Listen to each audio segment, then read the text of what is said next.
ശക്തിയുടെ ആകാശത്തൊട്ടിൽ അവനെ സ്തുതിപ്പീൻ.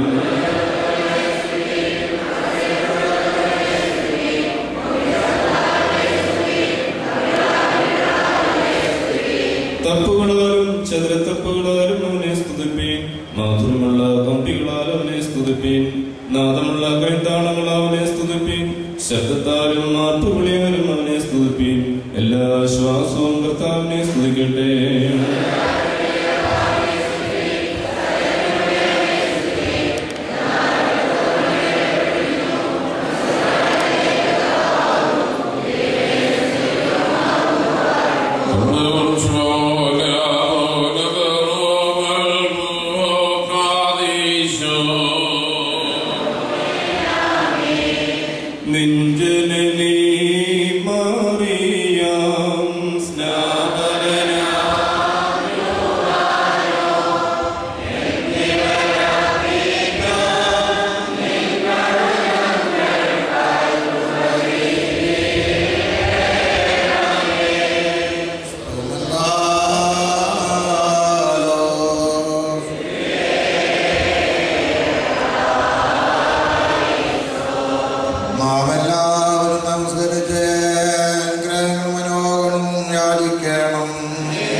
സർവ സ്വർഗീയ ഗണങ്ങളും നീതിമാന്മാരുടെ ആത്മാക്കളും അവൻ പണിത അത്ഭുതകരമായ സൗധത്തെ അഭിഷേകം ചെയ്ത് ചെയ്യുകയും അവൻ്റെ നാഥൻ സ്വർഗത്തിൽ അതിനാൽ എതിരിക്കുകയും ചെയ്തപ്പോൾ വിസ്മയാഭരിതരായി തീർന്നു.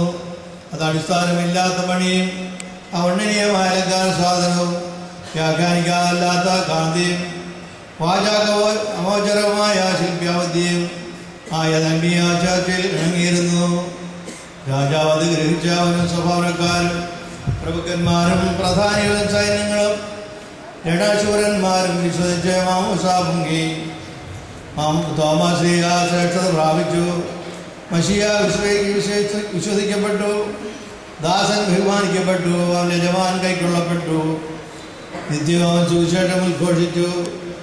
ദൈവത്തിന്റെ വല്ലഭത്തിന്റെ പ്രസവിച്ചോ നീ സൗഭാഗ്യവതി ഉന്നത രാജ്യമതും ശാശ്വത ജീവിതവും നിർമ്മല രാജിക്കും സതമമശിഹാഭക്തന്മാർ അർഹിക്കുന്ന മഹാഭാഗ്യം ജഡനേത്രം ദർശിക്കുകയോ ശ്രവണം കേൾക്കുകയോ ഹൃദയം തേറുകയോ ചെയ്തിട്ടില്ലേതും. നിന്റെ അടിയാരായ ഞങ്ങൾക്ക് പാപസംബന്ധമായ സർവ നിയമലംഘനങ്ങളുടെയും മോചനവും സർവശുദ്ധിയിൽ നിന്നും ഭാഷണത്വത്തിൽ നിന്നും മ്ലേച്ഛതയിൽ നിന്നുള്ള വെടിപ്പും കഷ്ടതകളുടെയും ദുഃഖത്തിന്റെയും ലജ്ജയിൽ നിന്നൊഴിഞ്ഞിരിക്കുന്ന പരിപൂർണതയും ഞങ്ങൾക്ക് നൽകണമേ. സത്യവിശ്വാസത്തോടുകൂടി തിരുസന്നിധിയിലേക്ക് വാങ്ങിപ്പോയിരിക്കുന്ന ഞങ്ങളുടെ മാതാപിതാക്കന്മാരുടെയും സഹോദരി സഹോദരങ്ങളുടെയും ആത്മാക്കളെ നീ അനുകൂലമാക്കണമേ. ഞങ്ങളും അവരും